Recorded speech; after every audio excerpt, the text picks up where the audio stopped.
अस्सलाम वालेकुम नाजरीन, वेलकम करती हूँ आप लोगों को इस वीडियो में।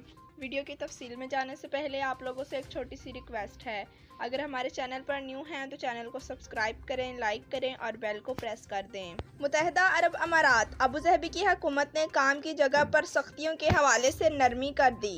अबू ज़हबी की हुकूमत ने काम की जगह पर मुलाजमीन पर आयद पाबंदियों में नरमी कर दी। हुकाम ने ऐलान किया है कि 30 मई से दफातर में 60% तक इस्तात की इजाज़त होगी। फरवरी में हाजिरी 30% तक कम कर दी गई थी, जो अब बढ़ाकर 60% कर दी गई है।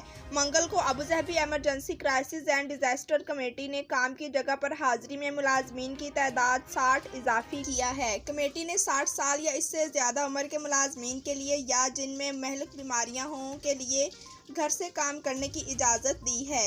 घरों से काम उनके लिए भी है जो माजूर हैं, हामला खवातीन हैं या जिनके कोरोना वायरस टेस्ट मुस्बत आए हैं या जिनके बच्चे ग्रेड 10 से कम की क्लास में पढ़ रहे हैं।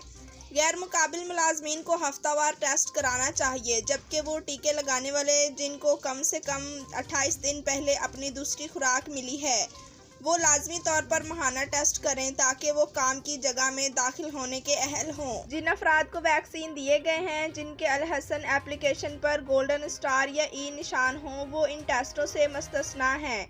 मुलाजमीन को काम की जगह पर दाखिल होने के लिए लाजमी तौर पर PCR टेस्टिंग के अखराजात तमाम अफराद को बर्दाश्त करना होंगे। वैक्सीनेशन इस्तिस्ना की सर्टिफिकेट रखने वालों को कीमत अदा करने से मुस्तस्ना हासिल है।